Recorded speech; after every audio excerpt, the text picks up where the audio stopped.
Muy buenos días. Como siempre, el Evangelio trayéndonos palabras de vida.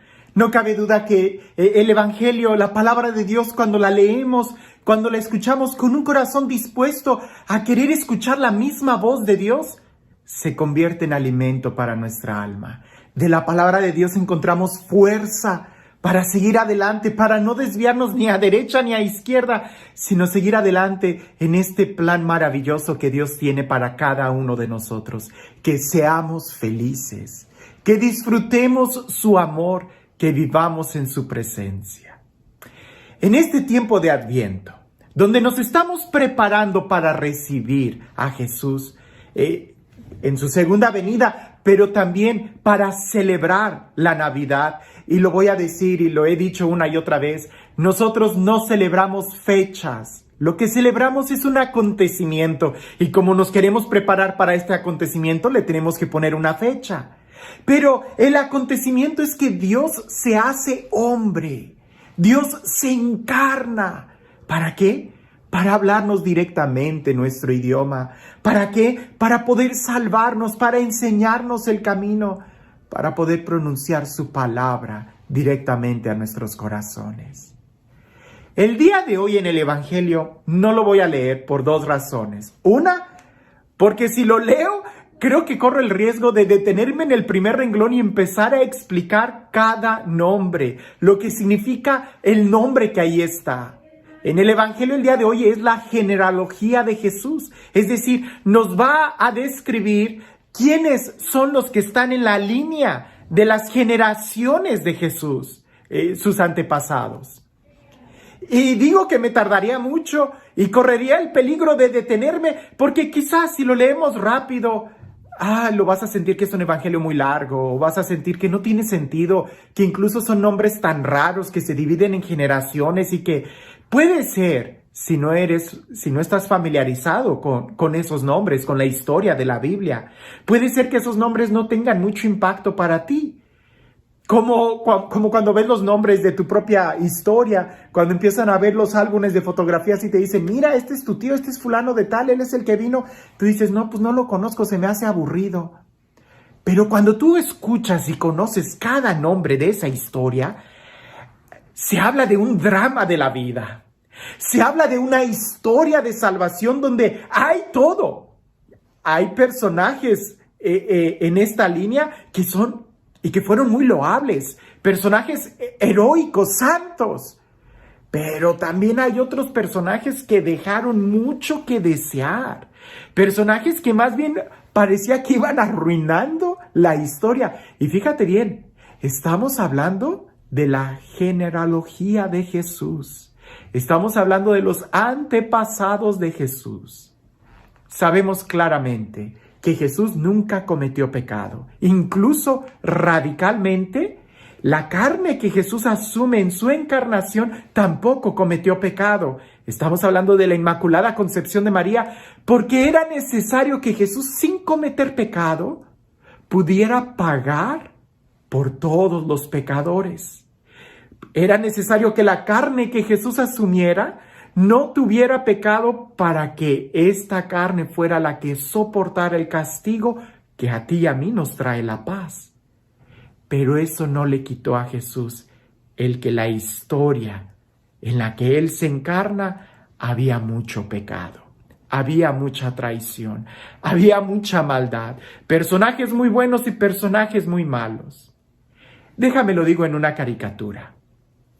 Si nosotros tuviéramos el álbum fotográfico de todos nuestros ancestros, es posible que tú quisieras quitar algunas fotografías o eliminar algunos nombres de decir, ay, ¿te acuerdas de este tío? ¿Te acuerdas de este momento? ¿Te acuerdas de que sucedió esto o aquello? Es muy posible que tú no quisieras recordar y que nadie supiera quiénes eran los que de tu historia, de tus familiares. Eso no sucede con Jesús. Incluso el evangelista los escribe. ¿Por qué? Porque es parte de la historia. Y podemos decir que lo que no se asume no se redime. Por eso es importante que en cierta manera tampoco nosotros eliminemos nada de nuestra historia, sino que podamos decir, es nuestra historia, es Nuestra vida es nuestra familia. Pero quiero llegar a otro punto más. Porque a veces nosotros malinterpretamos y pensamos que lo que hicieron nuestros familiares es nuestra culpa. Y no es así. O peor aún, que lo que hicieron nuestros padres o abuelos nos limita el día de hoy. Y tampoco eso es cierto. Es verdad que lo que hay en nuestra historia puede de una u otra manera tener influencia en nosotros. Eso sí es verdad. Por ejemplo, aquello que dicen, hijo de tigre, pintito. Aquello que dicen, de tal palo, tal astilla. O sea, es cierto. La familia y la forma en cómo vive tu familia puede influir en ti. Pero ojo, jamás te va a determinar. Son tus propias decisiones las que marcan el rumbo de tu vida. Y eso lo vemos claramente en la historia de Jesús, en la historia de Él, que es santo. A pesar de que en su historia, de sus ancestros, hay luces y sombras, esas sombras no fueron capaces de opacar la luz que Él iba a mostrar. A pesar de que en la historia de la vida de Jesús, de los ancestros de Jesús, hay muchas limitaciones, traiciones, hay maldad, hay pecado, eso jamás limitó a Jesús. Al contrario, pareciese que Jesús asume toda la historia para él poder redimirla. ¿Cuántas veces no vienen conmigo personas y me dicen, Padre, es que cuando yo era niño, mis papás, mi papá, mi mamá abusó de mí, me golpearon, no me mostraron amor, no me mostraron cariño, y ahora por eso yo soy de esta manera, todo hosco, guardo tanto rencor? Ay, yo los dejo hablar y después les digo, respira profundo. Qué bueno que te das cuenta. Qué bueno que te das cuenta y eres capaz de asumir tu historia. Porque es triste cuando alguien quiere borrar de su historia algunas situaciones. No, qué bueno. Pero qué malo que te engañes creyendo que eso tiene poder sobre ti.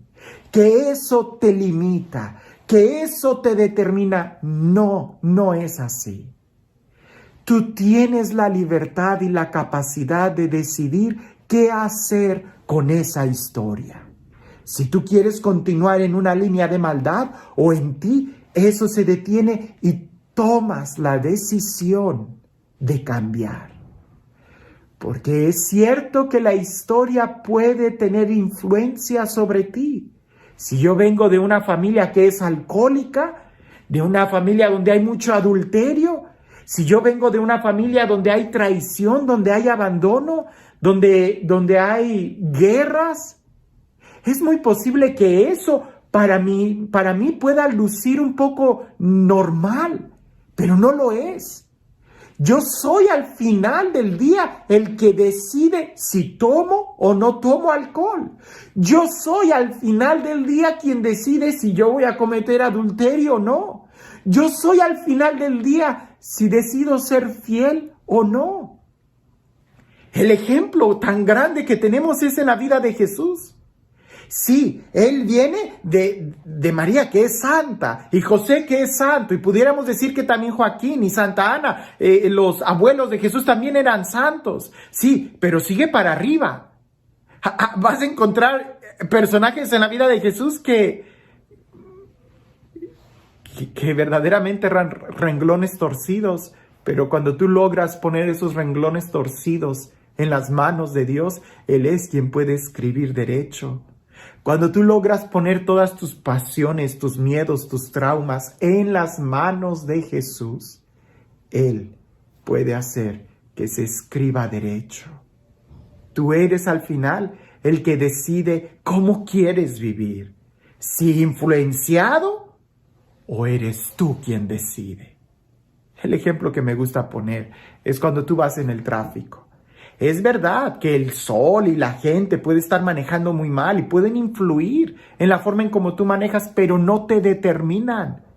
Quien determina cómo tú manejas eres tú, quien tiene el volante. El que esté al lado podrá estar manejando muy mal, pero eres tú quien toma la última decisión. Date cuenta de cómo es tu contexto familiar, pero también date cuenta que eres tú el único responsable de decidir sobre tu vida. Y este Dios, el Dios del amor, el Dios de la vida, el Dios de la gracia, el Dios que nos enseña que sí es posible ser felices en un mundo en donde se cae a pedazos.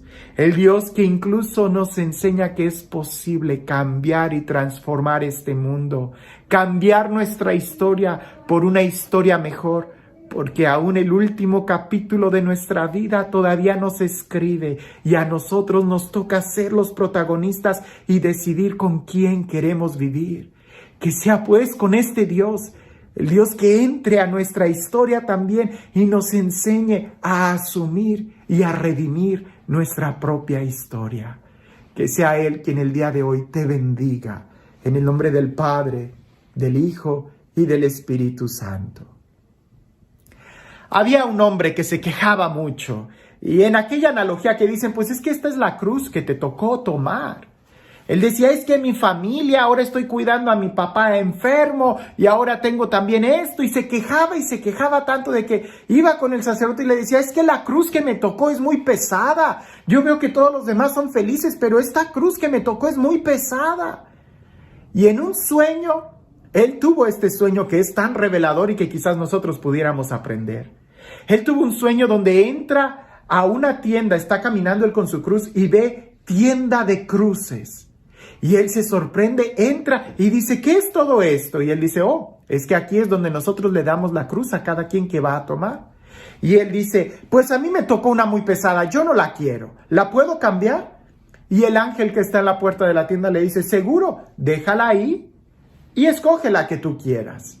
Y aquel hombre empieza a caminar y ve una cruz grande de cristal con diamantes, con detalles de perlas preciosas. Y dice, wow, esa cruz es preciosa. Y donde apenas se acerca y la quiere tomar, le corta las manos. Y empieza a sangrar y dice, no, esa cruz es muy filosa, no puedo tomarla, muy bella, pero lastima, ¿de quién es? Y el ángel le dice, esa es la cruz que le tocó al Papa. Y él dice, no, el Papa es santo, yo no. Y va con otra cruz y parece que es de madera muy ligera y donde la toma se astilla. Tiene muchas astillas y dice, no, esta tampoco. Y así va con cada cruz, una de bronce que termina siendo muy pesada. Otra que parece que es muy ligera, pareciese que fuera como algodón y dice, esta sí la cargo, pero cuando se moja se pone muy pesada. Y total, que al final agarra una cruz y dice, sí, yo creo que esta sí puedo cargarla. Entonces la voy a cambiar. Y se acerca al ángel y dice, me llevo esta. Y el ángel le dice, yo creí que la ibas a cambiar. Y dice, ¿a qué te refieres? Y dice, es la misma cruz con la que entraste. A veces nosotros quisiéramos cambiar nuestra cruz, cambiar nuestra vida, cambiar nuestra historia, cambiar muchas cosas. Pero parece que esa vida que tenemos y esa historia es la mejor para nosotros. Lo que tenemos que hacer es tomar las mejores decisiones y seguir adelante. Que tengas un excelente día.